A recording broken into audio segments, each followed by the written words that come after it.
Hello, welcome to Southern Tier Gardening. My name's Eric. It's St. Patrick's Day morning, March 17th. It's a beautiful day here in South Georgia, Zone 8B. So I thought it'd be a good day to show you around and give you an update of what I've got going on in the gardens. This plot over here, if you remember on one of my last videos, I talked about this is where I incorporated my winter cover crop.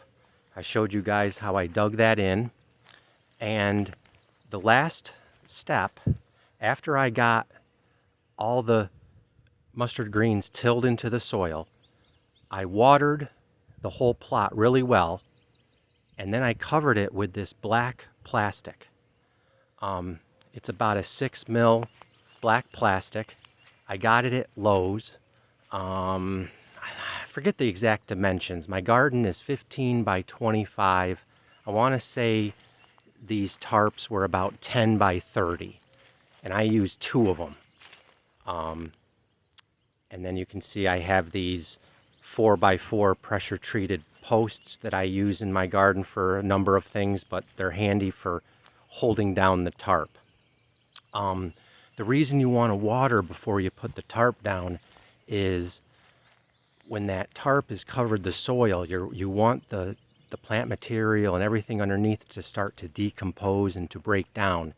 And having water in the soil will help with that. So, like I say, I put the tarp on this about a month ago, and this garden is just holding tight till I'm ready to plant it for the summer.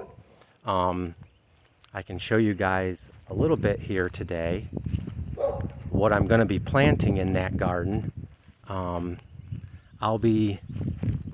plan is to actually start planting stuff in this garden this weekend. Over here you can see I've started to buy some of my transplants. I've got some tomatoes, cucumbers, and yellow crookneck squash. I've got them out here in the sun today. I'm what's called hardening off. Whenever you buy transplants at the store, when you get them home, you want to put them out in the yard and get them acclimated to your weather for a few days before you plant them right in the ground. That'll help prevent transplant shock. These plants have been in greenhouses, they've been babied, so when you bring them home, you want to leave them outside. I put them on these TV trays, and you just leave them out in the rain and the sun and get them used to the outdoors for about 3-4 days a week, and then you can plant them right in the ground. So over here, if you remember, about a month ago on February 13th, I planted potatoes in this garden. Now you can see, if you look at these 2 rows, these plants are a lot bigger than these 2 rows. And that's to be expected. These first 2 rows are my red potatoes. These potatoes grow very quickly. They're going to be your earliest potatoes that you harvest, and they're coming along nicely. Like I say, these were planted just over a month ago, so you can kind of see how far along potato plants are at this point. One thing that I did forget to mention in my last video about planting potatoes is how deep you want to plant your seed potato. You want to plant it 5 or 6 inches in the ground. You can go pretty deep with them. Now over here, you'll see these 2 rows. These are my Yukon Golds, and they're a lot smaller. Some of them are just starting to pop up through the soil. That's what the potato plant first looks like when the first leaves come out of the ground. And this is also to be expected. Yukon Gold potatoes grow very slowly. they tend to produce larger potatoes, but they take longer to reach full maturity.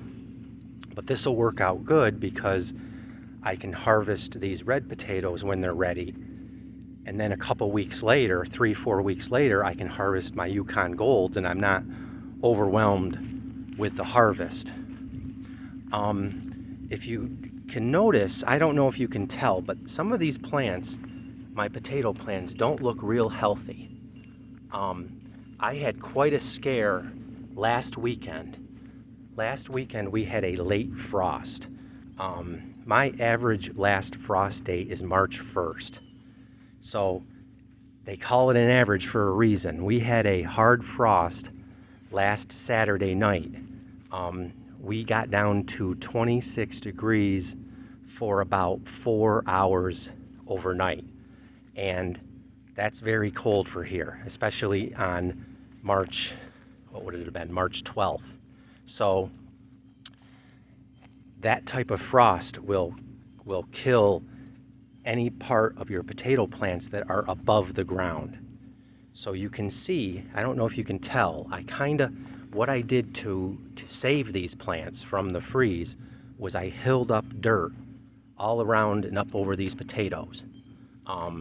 That step needs to be done anyway. You always want to hill or pull dirt up over your potato plants as they grow, but it also acted as sort of an insulator against the frost.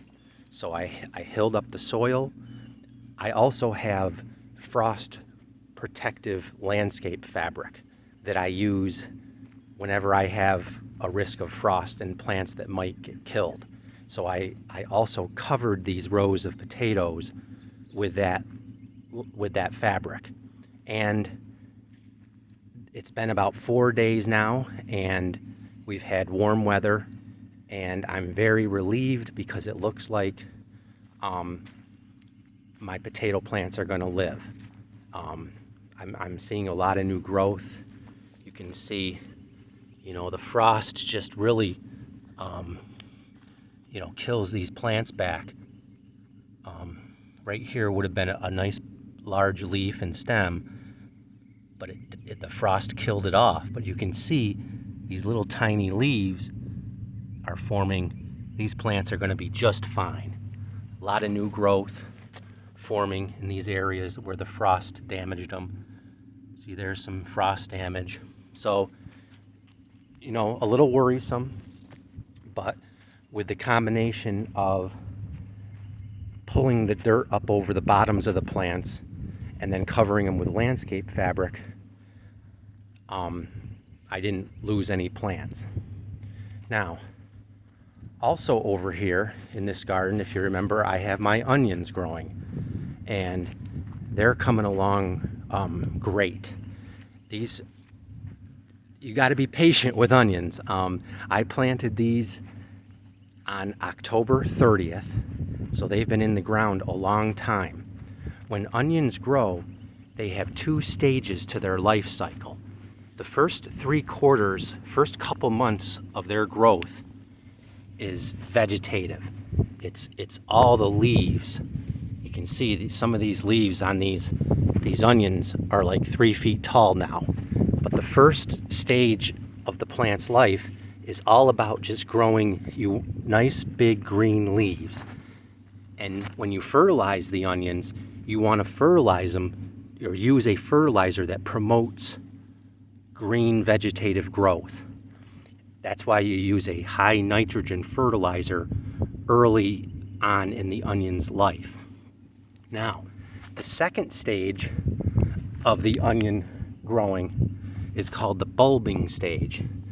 And let's see if I can get down here close. Man, these things are just cool. But for about the last month, the onion will stop growing leaves. The energy stops going to the leaves, and all the energy starts going into the bulb of the onion. And at this point, you want to stop fertilizing your onions, because what the plant is doing is it's getting all the nutrients and starches and sugars that are in these leaves. They're pulling that down into the bulb, and they're forming the nice big round part of the onion. So that's what's happening now. I've probably got about 2 or 3 more weeks on these. Now some of the onions are smaller and I don't think they're gonna bulb, but they'll still be delicious spring onions. This is a good one right here. You can see really starting to bulb up nice. Yeah, real happy with these. And onions are pretty cold tolerant.